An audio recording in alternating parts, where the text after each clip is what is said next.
is going on, guys? Welcome back to the channel. Thank you for watching another video. I'm out today with my 2.5T Rabbit. This is my 5-cylinder turbo build that I did on a Mark V Rabbit.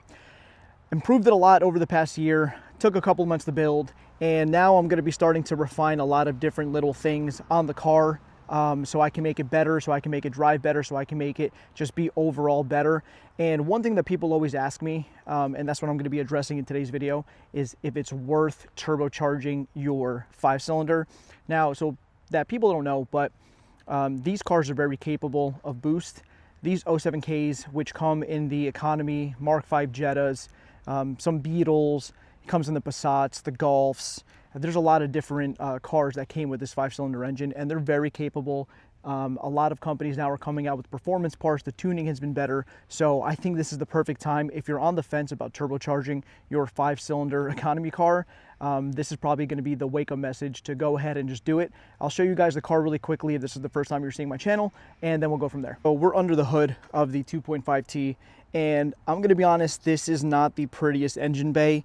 If you've seen some of my other past videos, you're going to notice that there's a couple little differences in the engine bay. I switched some stuff up, but just a quick rundown of the car before I mention the things that I've changed. So again, this is a 5-cylinder turbo. It's running a 6062 turbo, pretty big for the engine, but not bad. Obviously, it'll keep the bottom end safe. It's a SPA turbo manifold, SPA intake manifold. Running a tile wastegate, tile blow-off valve, just universal intercooler piping that works.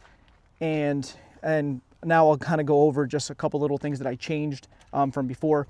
So one of the most obvious ones, if you've seen my videos, I was running a turbo guard on the turbo with no intake or anything like that. So what I did was I redid this intercooler pipe here to run more across the middle of the engine, where before it was running from here over directly down, where now it's running straight.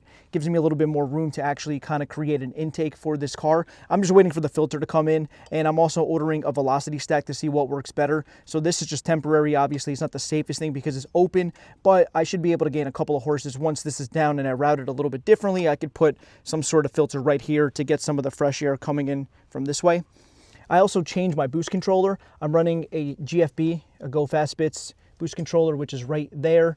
I was running a Turbo Smart one before, but I noticed it was a little bit inconsistent, or I felt like it was a little bit inconsistent on what I wanted for boost. Like sometimes it'll boost more, sometimes less. I don't know if it was a boost controller issue, but apparently this is a really good one. And I like the setup better. There's no ball, no spring, no detent. It's just a straight screw that you kind of open and close for more or less boost. Right now the car's at about 14 pounds to 15 pounds, somewhere in that range.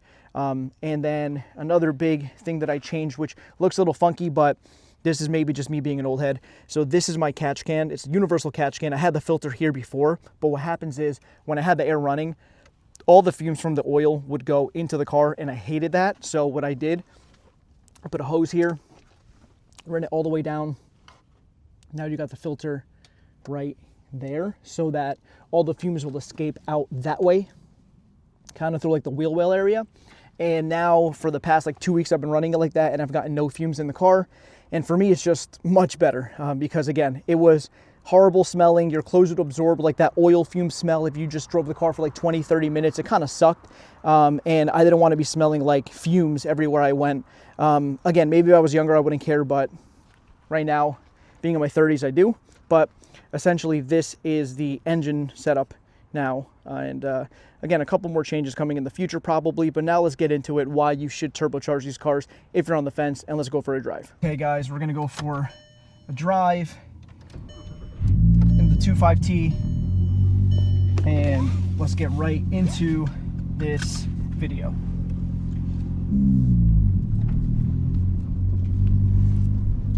I always like coming to this little like empty lot.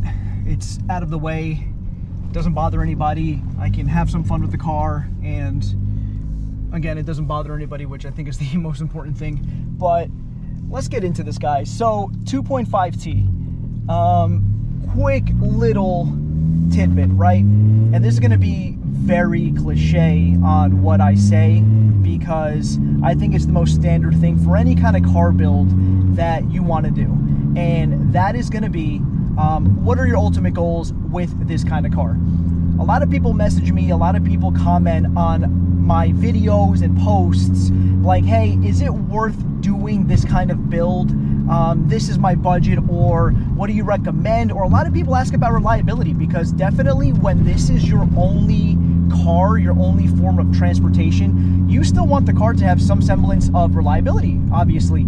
And just so you guys know, if you didn't know, these 5-cylinders, these 07Ks, are arguably Volkswagen's most reliable gas engine that they've ever made. These things are tanks. These cars last forever. Everything around the car will disintegrate before this engine blows up.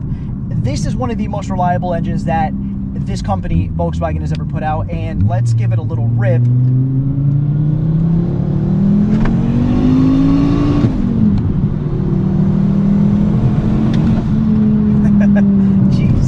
You know, these cars are crazy quick, honestly, when you put boost at it. And again, this car is only making like 14 pounds. I assume it to be somewhere in the low, I don't know, 300s probably to the wheels, but it's still fun. But anyways, guys, so it ultimately depends on the goal that you want out of this car. Like, that is the ultimate thing. Some people want a fun back road little street car that, you know, runs great. At that point, you could do an NA build, full bolt-on stage 2 tune, good suspension, good wheels and tires, and have a good, fun back road car that, again, is not gonna really put you in the back of your seat. It's not gonna be very quick, but it'll be a fun, reliable car. And the thing is, believe it or not, that cost-wise, you could probably boost one of these cars on a budget for the same price that you would pay for a stage 2 kit on one of these cars NA, if you do things the right way. There is no official kit for this car right now, so you need to piece everything together. I believe there's a couple of companies that are in the works right now that are going to be making a specific kit for this car, so you could just throw it in and you're good to go. But as of this time, there is no dedicated kit for this car. Everything needs to be put together, pieced together, kind of like a puzzle. And like saying before, guys, because these cars are reliable, throwing boost at these cars doesn't necessarily make it unreliable. If you get a good tune, you get some pretty good parts, and you put it all together the right way, and the car is built the right way, I don't think you're going to suffer in any terms of reliability. These engines, believe it or not, handle boosts very, very well. It feels like they were just meant for it. And I've talked to some people, which I don't recommend. I've been told that usually the safe range for boost on these cars is anywhere in like the 12 to 15 pound range max. I've cranked this one up to almost 18 pounds before, and then I kind of turned it back down because I really don't want it to blow up at the moment. I'm not really in the situation right now where I want to blow it up, because I want to continue to enjoy this car, and I don't want this car to be down for months getting it rebuilt and all this other stuff. So I just want to keep enjoying this car, so I'm keeping it at a safe level from what I've been told. But I've talked to some individuals that say that they're running like 20 pounds of boost on a stock engine, and they're making over 400 wheel horsepower. So these cars are very capable. And again, if you maintain it the right way, like any other car, and you do what you need to do to keep these cars running in the most optimal shape that they can, you'll be okay. I don't see why you can't daily this specific car as a turbo like charged project. I would feel comfortable driving this car anywhere. I've had not one hiccup with this car whatsoever. It's been tuned properly. I feel like I did a decent job on the build. I put everything together myself, and I've had no issues. Obviously, can the car be better? Can I clean some things up? Of course, and that's what I'm gonna be doing. But at the end of the day, this car is amazing. These cars are awesome turbocharged, and I think for the money, you get a lot of car for the price that you're putting into it. And I'll just give you a good example. You can find a 100,000 mile example of these 5 cylinders for like $4,000. And if you can do a budget build for another 3 to 4, you can have around an $8,000 car all in and make 350 wheel horsepower and have a reliable, fun car that sounds great, runs great, looks good too, in my opinion. And I think that's one of the most important things, honestly. And some more.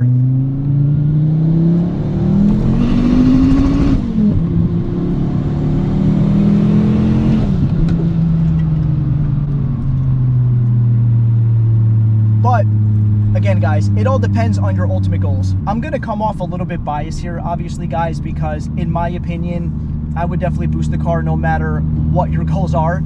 You can have a nice mild build and it'll still be awesome, in my opinion. I wanted a little more than that, which is why I went a little bit more and just wanted to build it a little more just to get a quicker, more fun car. But on a stock fuel system, you can easily run 6 to 7 pounds of boost, make mid 200s, you know, depending how good the tune is in the car, maybe even high 200s to the wheels, and have a really quick, fun little zippy car.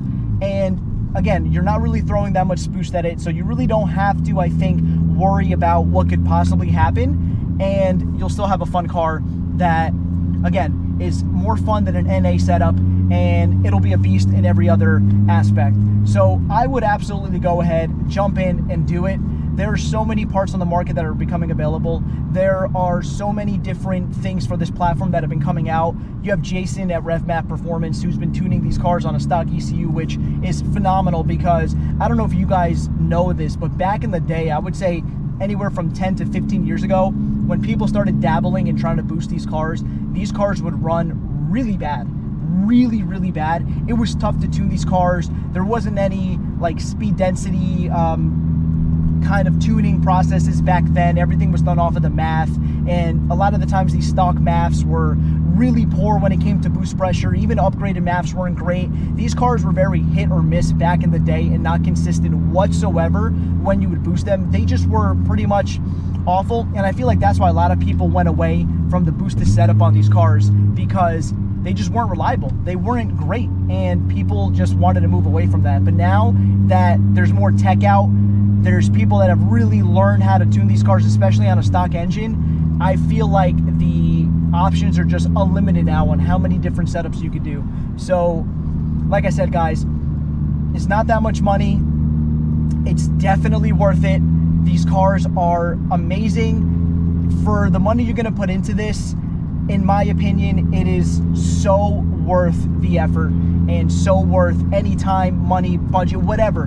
Go for it. Just attack the project, boost your car, boost your 5-cylinder, and I promise you, you're not going to regret anything when tackling that on one of these cars. So guys, to conclude this video, I've just fully enjoyed my turbo 5-cylinder Rabbit. This car has been amazing. The functionality of it, the reliability of it, the fun aspect, everything on this car has been exactly what I wanted, which is why I ended up building this kind of car, because I knew it was exactly what I was looking for in a fun, manual, just street style car. And at the end of the day, guys, like I said, just go for it. Just full on deep dive and just tackle it. If you guys have any questions, please let me know in the comments. If you want to know what parts I'm running on this car, I'll be happy to answer them. I'll probably leave them in the description of this video just so you guys know what I'm running, how everything is done. I don't mind answering what you guys need and helping out the community, because I feel like this platform is definitely on the come up, and I'm glad seeing so many different people building these cars, because I would say 5 to 10 years ago, it was so rare to see one of these cars turbocharged, and now it's becoming more common, and the community's growing, and a lot of the guys are talking. I talked to a lot of guys out there that are boosting these cars, and it's just been fun. It's different, and I'm happy to be a part of that. So anyways, guys, thank you so much for watching. Please like, comment, and subscribe, and let YouTube know I'm doing a good job. I'll see you guys in the next video. Have a good day.